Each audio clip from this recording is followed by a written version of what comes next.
Vous connaissez sans doute cette vidéo qui a fait quand même 22 000 vues, qui parle d'un Among Us en carton, comme celui qu'on vient de voir juste ici. Et ben je vais essayer de le refaire, mais sur Scratch.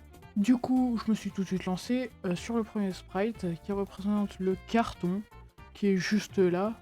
Donc voilà, c'est ça de fait. Il manque plus qu'à mettre le petit truc vert sur le côté. On va faire un autre sprite, ce sera peut-être un truc pour reset. Moi-même, je sais pas du tout à quoi il sert. Et tout ce que j'ai fait, c'est littéralement un rond. Après, je me suis directement lancé sur la création du sprite. Bon, j'avais déjà téléchargé les photos d'Among Us, etc. Du coup, je vais pouvoir les mettre.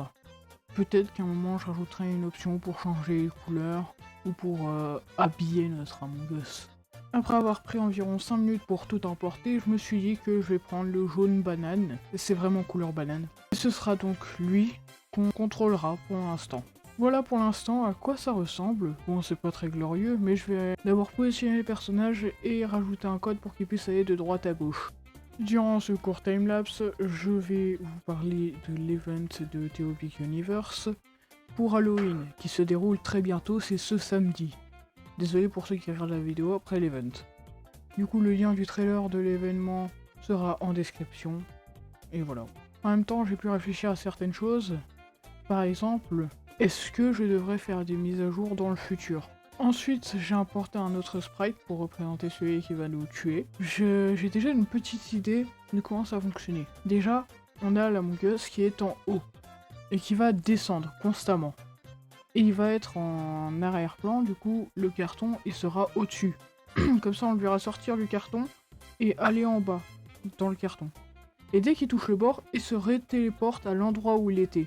Et on va faire la même chose pour les autres. J'ai aussi décidé de rajouter des clones, comme ça, pas besoin d'avoir 10 millions de sprites. Après le Among Us noir, je vais passer au Among Us bleu. Et vu que j'en avais un petit peu marre de changer les coordonnées pour le clone et pour le Among Us de base, j'ai décidé de passer à la manivelle. Celle qu'on doit tourner pour que ça bouge, pour que ça change quelque chose.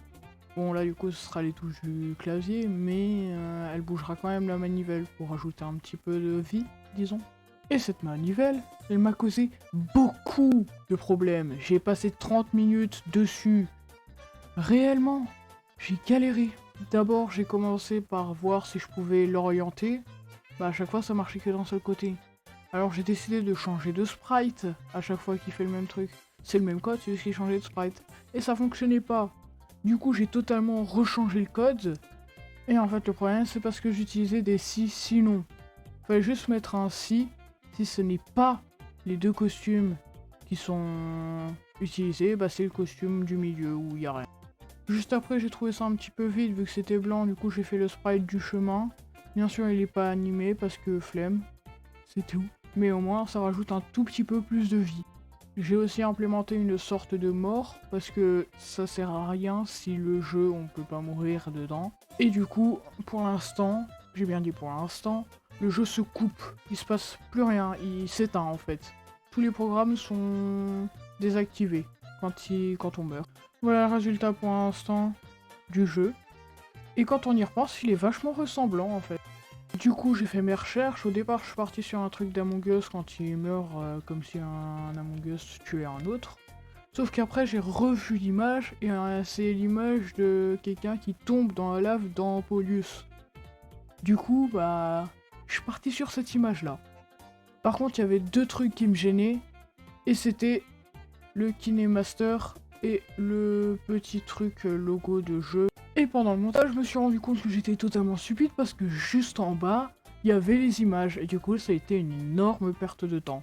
Donc voilà le résultat quand j'ai effacé les trucs. C'est assez satisfaisant de voir que ça fonctionne bien. Et j'essaie de centrer la sorte de flaque de lave. Et en plus, comme ça, j'ai pas besoin, si je fais des personnages personnalisés, j'aurais pas besoin de le changer l'animation de mort. Et ça, c'est cool. Ah, et j'ai aussi passé pas mal de temps sur le game over, parce que je cherchais une bonne police d'écriture. Après le sprite, passons au code. Bon, c'était très simple, j'ai simplement rajouté un truc qui envoie un message. Et le fait qu'il doit tout le temps rester à ses coordonnées et être à ce costume-là, vu que j'avais créé plusieurs costumes. Et c'est littéralement tout. Le jeu est terminé, ça fait même pas 7 minutes. Et ben, bon allez, je vous laisse avec le résultat. Ah, et vu qu'il y a littéralement aucun son dans le jeu, bah j'ai décidé de mettre de la musique.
Et voilà, c'est terminé. Bon, n'oubliez pas l'événement de Théo Big Universe, bien sûr, je rappelle le lien dans la description. Abonnez-vous. J'espère que vous avez bien aimé cette vidéo. Ciao!